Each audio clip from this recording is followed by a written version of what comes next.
Sometimes people use the terms assessment and test interchangeably. These terms are not really synonyms, though they are related. Based on your prior understanding, how are the words assessment and test related? Hopefully you recalled from other courses or from your experiences that a test is just one type of assessment. There are many other types of assessment, though. This brief video will cover some different types of assessments. Diagnostic assessments are generally your pre-instruction assessments. This might be a unit pretest or assessment results from a previous year that might help you make instructional grouping decisions. For example, you might use state assessment results from the previous year to make initial leveled math groups for the start of the year. Remember though, anytime you group students by ability level, you want your groups to be very flexible and fluid so that students can move in and out of the groups as warranted by frequent formative assessment. Diagnostic assessments may also include special education evaluations like achievement and cognitive batteries. This type of diagnostic assessment is usually norm-referenced, meaning a student's performance is compared to the average performance of a typical same-aged peer. A norm-referenced achievement test may report percentiles or another score that would indicate how well the student is doing in relation to others. Formative assessments are used to make instructional decisions, and most educators would agree that this is one of the most important types of assessment. This is the type of assessment that's ongoing and might include data sources like student feedback, exit tickets, observational checklists, and student work samples. Formative assessments are usually criterion referenced. Criterion referenced assessments measure students against specific criteria, like a lesson objective or the annual standards. It is important to note that tests or assessments can be both norm referenced and criterion referenced depending on how the data are interpreted. For example, end of the year state assessments are generally criterion referenced because when a student receives a score of a 1, 2, 3, or 4, it indicates the extent to which students meet the standards. When enough students take a test to get a norm sample, we could actually take that student's score and compare it to other students' scores by converting it to a percentile. That percentile is a norm-referenced interpretation of that same assessment. Summative assessments are used after instruction is over to give a summary of how well your students met learning objectives, so it is often criterion referenced.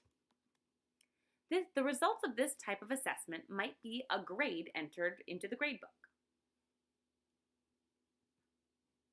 The final assessment type shown here is an interim or benchmark assessment. This type of assessment is often very quick, and it's used to monitor progress toward an end-of-the-year goal or objective. Benchmark assessments are used a lot in multi-tiered systems of supports, or MTSS models. They use this so you can tell which students are on track and which students might need Tier 2 or even Tier 3 supplementary instruction. We'll dive into MTSS a little more next week and in SED 407.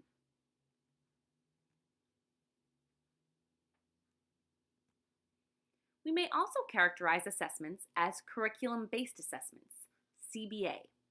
The purpose of a CBA is to assess the mastery of curriculum standards.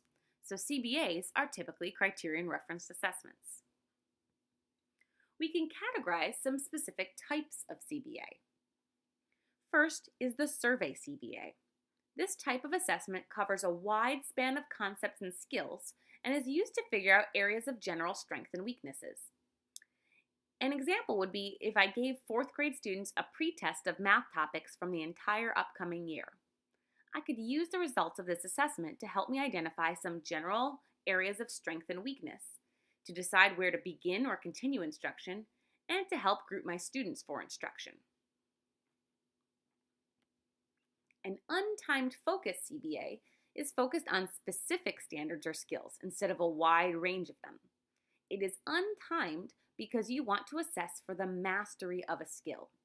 You may use this as a pre-assessment to a unit, or even as an exit ticket for a lesson. A probe, also known as a timed focus CBA, also targets specific skills, but this time it's assessing fluency with the skill. In other words, you are assessing how accurate and how quickly the student can execute a skill. These are often used for assessing declarative knowledge like math facts or for decoding words. Teachers use a combination of these CBAs on a regular basis to help guide instruction. They can be used for diagnostic, formative, or summative purposes.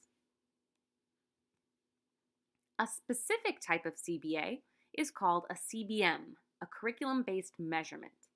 A CBM is a standardized and prescriptive assessment. They are also usually criterion referenced, and because of their standardized nature, they typically use probes or timed focused assessments to measure fluency with specific skills. These are often used as benchmark or interim assessments. A CBM is used to monitor student progress across the entire school year. Students are given standardized probes at regular intervals to produce accurate and meaningful results that teachers can use to quantify short and long-term student gains toward the end of the year goals. CBM probes are usually brief and easy to administer. The probes are administered the same way every single time. Each probe is a different test, but the probes assess the same skills at the same level of difficulty. For example, if a student used a math CBM to assess their understanding of grade-level math standards, the math probes have been prepared by researchers and test developers to represent standard math curricula and to be of equivalent difficulty from probe to probe within each grade level. In other words, we can say that a CBM is both reliable and valid form of assessment. You may have seen this target example before to help explain reliability and validity. On the left, you see reliability, in other words, consistency. The person throwing the darts hits the same spot over and over again.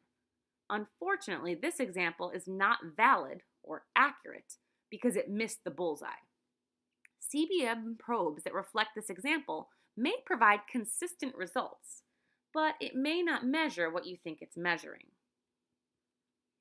This example on the right is neither reliable nor valid.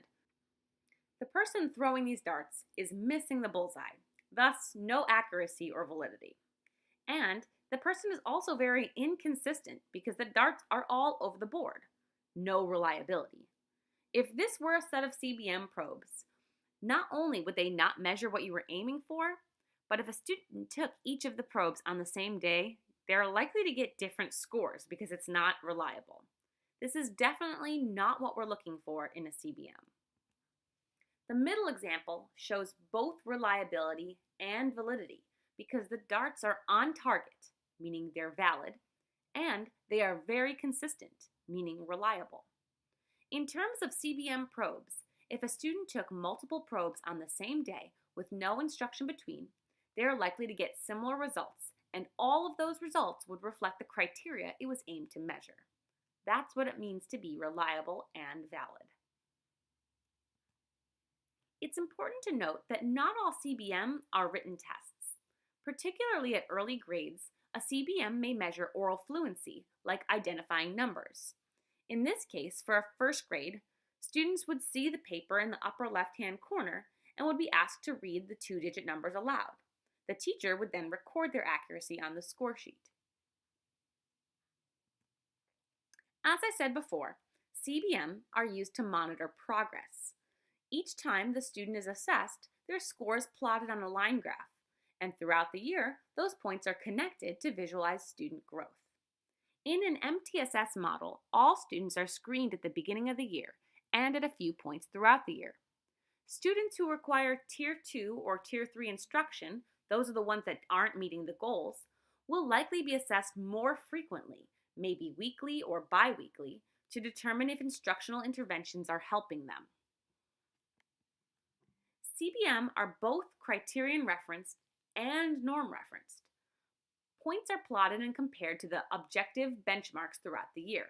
Those benchmarks were generated based on a normative sample of typical students for that grade. For example, here are some benchmark scores for the Ames Web CBM for computation and concepts and applications. Those target scores tell you the minimum a student in 4th grade should score to be on track to meet the target at the end of the year. The other scores tell you how far away they are from the target and what that might mean based on that norm sample. In addition to, or instead of connecting individual points, many CBM data software will generate a best fit trend line to show you the rate of growth. This trend line can be compared to a goal line, which shows the rate of growth they would need to meet the target for the end of the year. Those last 4 data points tell us the most about student growth. As a general rule of thumb, if the last 4 points fall below the goal line, you will need to change your instruction. You may need more instruction, or you may just need different instruction as an intervention because whatever you're doing now isn't working fast enough. If the most recent 4 points are above that goal line, the general rule of thumb says the intervention is working. I would continue instruction as is at this point, and maybe if the student is receiving Tier 2 instruction, you can back it off a little and see if Tier 1 is enough. Monitor these students closely though, because you don't want to take away the instruction they need to keep up this rate of success. We will continue to talk about progress monitoring in our face-to-face session and into next week. Make sure you do your readings and take your CBM probes on multiple days this week.